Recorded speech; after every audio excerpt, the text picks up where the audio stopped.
Hi Kaplan students. In this video we are going to take a look at some continuous data that's presented in the Kaplan student database that I've posted in doc sharing.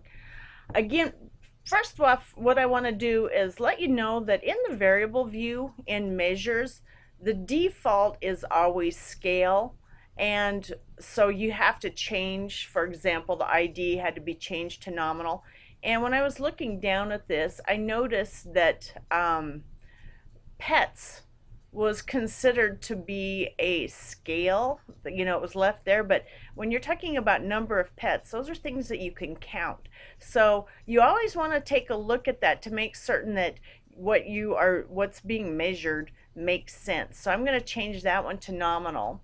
And also, same thing for household. Persons, the number of people in your house, you can't have a half a person. So scale really doesn't make sense on that. So again, that should be nominal. So it really does help if you look at the variable view of your data set so you can see what would be an appropriate type of graph to use in showing, a display of the data. That being said,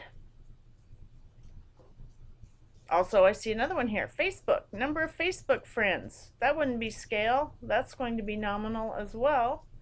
And then, but now here's one, TV, number of hours of TV, that is scale, because you can have a fraction of an hour there.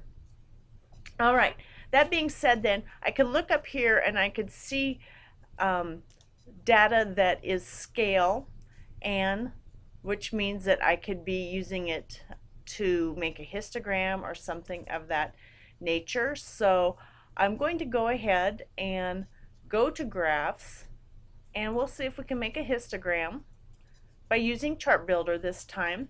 You can see that I'm going to reset this here so we have nothing up there, and I'm going to pull up a histogram after I get my graphs up there. There we go. All right, and what I want to do then is let's go ahead and take a look at the GPA of the students. So I'm just going to go ahead and drag that to the x-axis, and then over on the y-axis it says histogram. This is going to be a frequency histogram. I'm going to go ahead and click on titles and footnotes, and I can put title 1, and I'm going to put GPA of all Kaplan students. Apply that, close it, and then let's say that I wanted to add another title. I could, or a subtitle. And also you'll notice that there's footnotes here. So this would be a place where you could put your name. Graph created by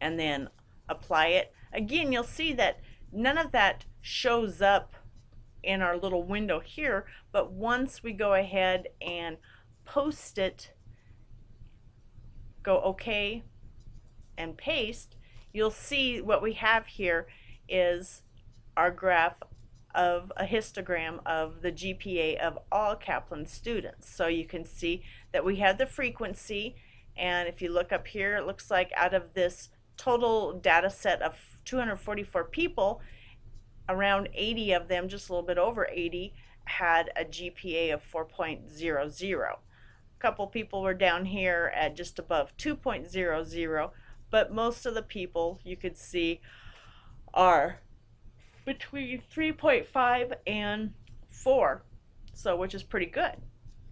Now let's go ahead and take a look at something else. So I'm going to go ahead and go back to my Kaplan data here, and this time we're going to do a histogram, but what I want to do is I want to show, let's see, I can get back to my Kaplan data.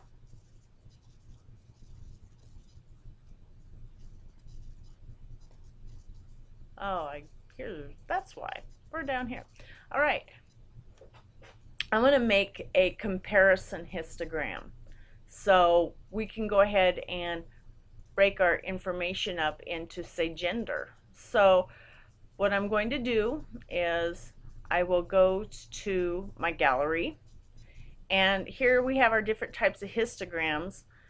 I'm going to select this one. It's a population pyramid is what it's called, but you can see you've got information on the left and you can compare it with the right.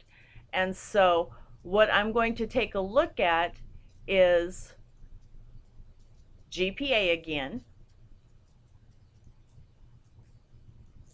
and I'll put that here, and then my split variable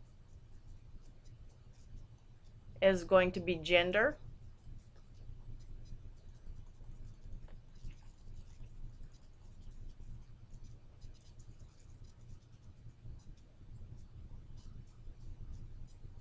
and let's see what happens this time. So you can see, at first when I saw that in the window, I was like, is that really showing us that? Because you didn't see the graph change a whole lot. But now once you've got it pasted into SPSS, you can see this comparison. So a couple of things that we can make for this here. You'll notice that we have the frequency on our horizontal axes going to the left and to the right. You can see that it looks like there are more females that are carrying a 4.0 average. Also, we can look at this and say, well, it looks like there are more females that are enrolled in this particular Kaplan group as well. So anyway, this is just another way that you can use continuous data to make a graphical display.